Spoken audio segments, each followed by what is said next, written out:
Awful Sports presents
Get your popcorn or whatever strikes your fancy and enjoy the instant epic adventure Quest for Patterson. Approved and factually fortified by the underground scholars. 6 months later, in March 1959, Eddie's crusade resumes. An easy 10-round decision of a young Jack Johnson. Eddie, before year's end, in 9 months, reels 6 more victories. 4 by KO, most notable a 10-round decision over Willie Bismanoff.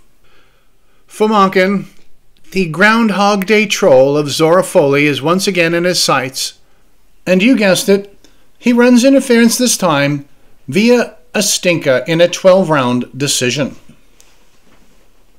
Foley just jabbed, and it was over. Foley, suffering from tonsillitis, cut Eddie's right eye, raised the mouse beneath the left, and built a comfortable lead. Eddie was reduced to throwing Hail Mary punches as time ran out. Lots of wreckage to sift through. For Eddie, the agony of defeat was twofold: his face and his money. With managers like Sid Flaherty, who needs enemies? Manager Sid Flaherty had again arranged for Eddie to get 60% of the gate in lieu of a straight purse, with a guarantee of $15,000 going to Foley. In other words, Foley had no risk for his pay, and Eddie's pay had a catch. Machen's cut amounted exactly $14,729.32. The post-fight math says Eddie unwillingly was a fistic masochist, paying Zora Foley roughly $270 out of his own pocket for the pleasure of Foley cutting him up and slowing him down on his title quest. For a pinch of salt more, to this wound, he lost at his Cow Palace home. For Eddie, he knows no other path but forward. For mere mortal to win 7 fights in 7 months and to be thwarted in the way he was by Zora Foley would be soul-crushing to most men. But Eddie continued in 1 month on his quest for the heavyweight title.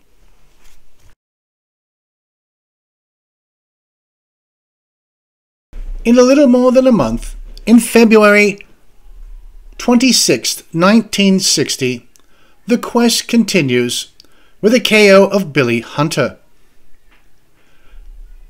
Eddie has 2 more masterful decisions over trail horses Alex Mittaf and Alonzo Johnson. Some scholars think this was Eddie's best work to this time. Eddie again climbs to number 2, fighting the number 1 fellow member in Custiamato's Breakfast Club Detention Center.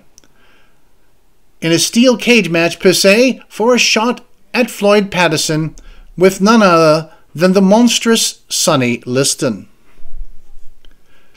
If Eddie can slay the Goliath Liston in 9 months, he will be waiting at the end of the heavyweight rainbow for the winner of the last fight of the Patterson-Johanson trilogy in June of 1961 for heavyweight gold. We will watch a couple of rounds to get a flavor for this badly interpreted fight. That's Sonny Liston to the left of your screen in white trunks. He's going to come out for round 1 with but one thought on his mind: to knock out Eddie Machen and fight Floyd Patterson for the heavyweight championship of the world. Both of these men are in superb physical condition. Machen is 28 years of age and is 5 feet 11.5 inches tall. He's been described as a perfect fighting machine, using the classic stand-up boxing style with great effectiveness. Liston is noted for the amazing power. Mr. Jacobs, the announcer, neglected to mention that our subject here, Eddie, was also dying to get at Patterson. Eddie may have tanked Johanson to get at Patterson, and here is Eddie in almost 2 years to the day and no title shot. He gets behind his long left jab. Everyone agrees it's the best of its kind since the great brown bomber, Joe Louis, ruled the heavyweights 25 years ago. Watch Sonny get in 4 punishing body blows. Those punches sap the strength of any fighter, and a boxer like Machen isn't going to get caught like that too often.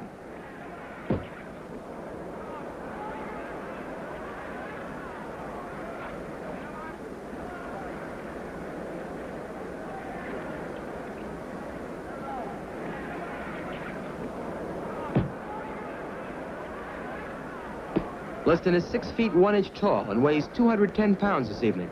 Boxing experts consider Sonny, now 26 years of age, as being in his fighting prime. His style is to press forward, always putting tremendous pressure on whomever he fights. Watch Sonny stick out 2 long left jabs and then step in with a hard left hook. Liston has KO'd over half of all of his opponents with that same dynamite punch. As we get to the end of round 1, this excited crowd knows it's in for a great heavyweight fight. In rounds 2, 3, and 4, Liston was very aggressive, carrying the fight to his opponent, but getting hit with sharp counterpunches. Here in round 5, it's the excitingly powerful Sonny Liston trying to catch up with the clever boxing, elusive Eddie Machen. Those long, powerful straight lefts by Liston will distract and hurt any fighter, and Machen is going to have to counterpunch over that jab.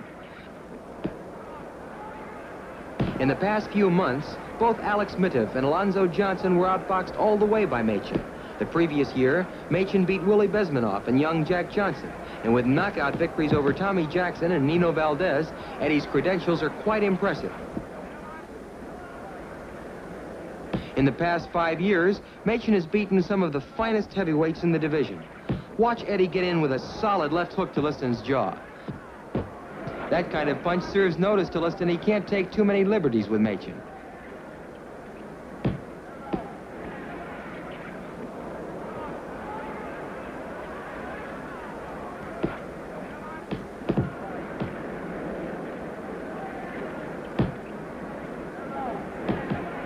Each man is trying to take the offensive away from the other, and Machen is surprising a lot of people with his aggressiveness.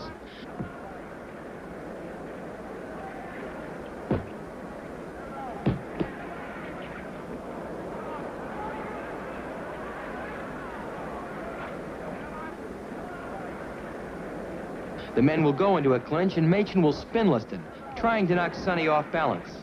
There's no question now, Machen isn't going to be intimidated by Liston. Each man is trying to take the offensive away from the other, and Machen is surprising a lot of people with his aggressiveness. The men will go into a clinch, and Machen will spin Liston, trying to knock Sonny off balance. There's no question now, Machen isn't going to be intimidated by Liston. Mr. Jacobs, as some writers from this time describing Eddie wasn't backing down with Liston. They are at best passing words. You can see Eddie has no clear path to victory. Liston's all-world jab at 84 inches keeps Eddie from boxing Liston. Liston's body punches are keeping Eddie from fighting inside, if he slipped the jab, which he hasn't. Eddie can only hold and hit and do a sad attempt at toughness by trying to spin Liston.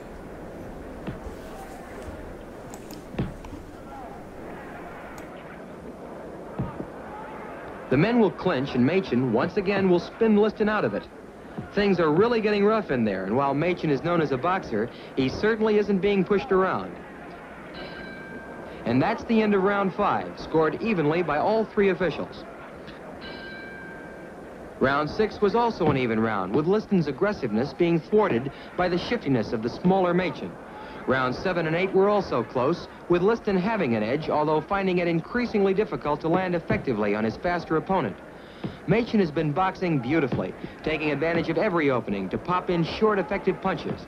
Here in round 9, Liston advances once again, seeming even more determined to catch up to his man.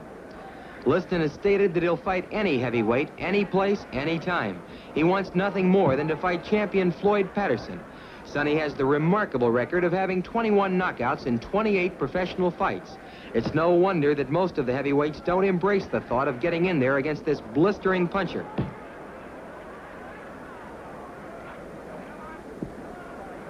So despite the myth that Eddie didn't back down, Eddie was just living to fight another day.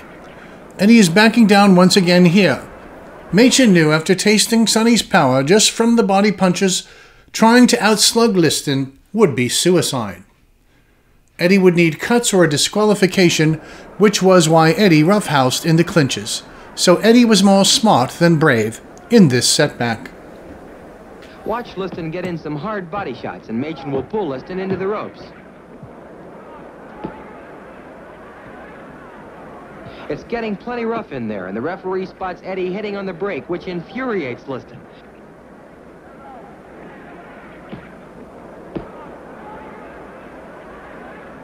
Eddie is being hurt on these body shots and has no choice but to hold and push and hope to hit Liston coming off the ropes. Liston was established as a 5-3 favorite this evening, and many of the knowledgeable fight analysts thought that the fight would never go the limit of the scheduled 12 rounds. Liston, despite being a type of thug out of the ring, doesn't fight dirty and is a thinking man's fighter despite his reputation to the general public. Machen also is looking for an opportunity to fight Patterson for the heavyweight title. There's no question that a victory over Sonny Liston would establish Eddie as the #1 ranking contender in the division.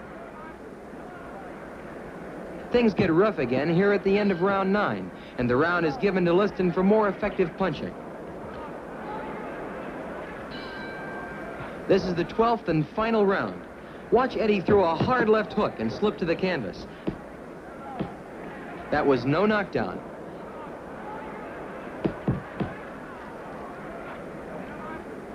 It's very rough in there, with the possibility of the winner of this round taking the fight. It's that close. In rounds 10 and 11, Machen boxed marvelously well, effectively avoiding those fast left hooks and overhand rights thrown by Liston.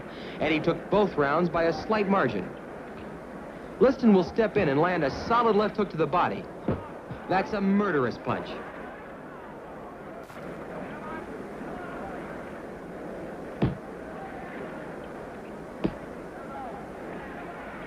Many of the fans are surprised to see Eddie still in there, fighting smartly and showing tremendous courage here in round 12. Liston presses forward relentlessly. He wants to knock Machen out, and he realizes that he's going to have to put everything into this final round. Liston will shoot out a left jab, but the speedy Machen will counter with a fast left hook. That's where those lightning reflexes of Machen's are paying off.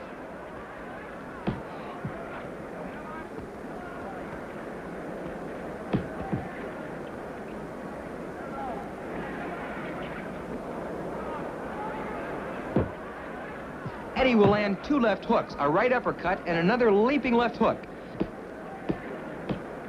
Machen is going all out. He wants this fight desperately. As you can see here, Liston is not taking the bait.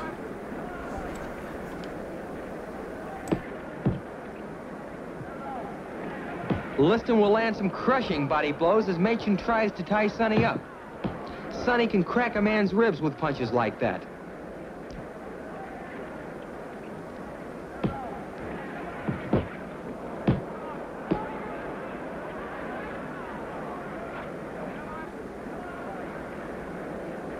Machen's performance has been startling to many of the fans.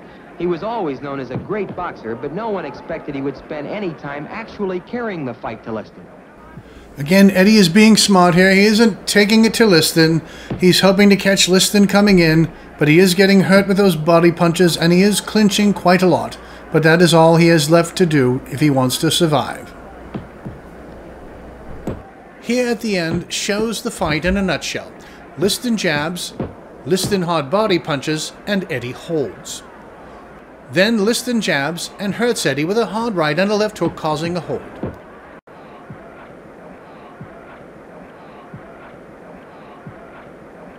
You can see how Eddie walks slowly away, that he was hurt. Liston won quite convincingly. The post-fight damage control spin by Eddie was, Liston didn't hit hard enough, and also Eddie hurt his right hand 6 days before the fight. And years later, according to Ali, who was not a reliable source, Machen told Ali that Liston put ointment in his eyes via his shoulders. As you have seen in this video, Eddie just hovered, ran, and held. Liston wanted a KO, but blamed Eddie's holding, which wasn't true either. Win for Team Liston.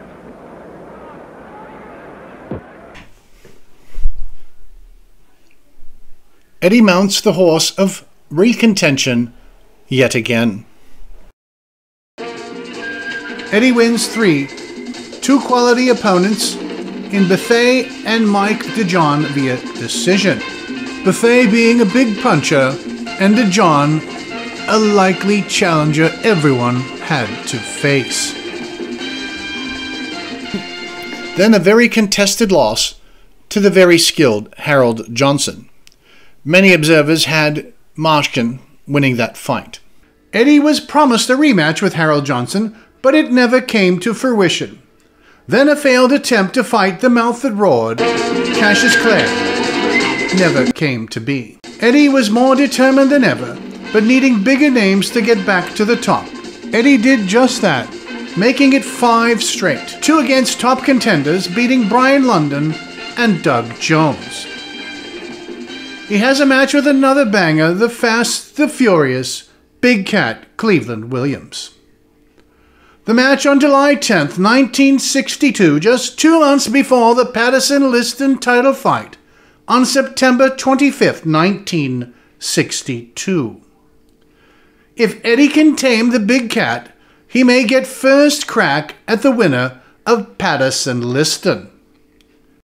In the Big Cat's backyard in Sam Houston Stadium, Houston, Texas, the 2 vied for the shot at a shot for the title. Tensions and stakes were high. Eddie ranked number 2 as a contender and the Big Cat at number 5. The fight was very closely fought, but sadly both fighters were overly cautious. Williams suffered a cut lip and a mouse over his right eye. Eddie not marked, but rocked hard in the 3rd and the 8th round. The result in this nail-biter was Judge Ernie Taylor. Williams 96, Machen 96. Judge Earl Keel 97, Big Cat 94, Machen. And referee Jimmy Webb had it 96-96, a tie. Draw. The draw casted doubts whether either man will get a title shot. In part 3, in the coming episode, Eddie faces his greatest challenge yet, from the aftermath of the draw with Cleveland Williams.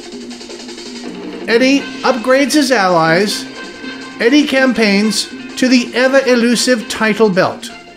So tune in for part 3, Eddie Interrupted, or The Rabbit Strikes Back. So please subscribe, click, and leave a comment. Special thanks to all of you from us at Awful Sports, Dennis Moore, and the Underground Scholars. See you soon.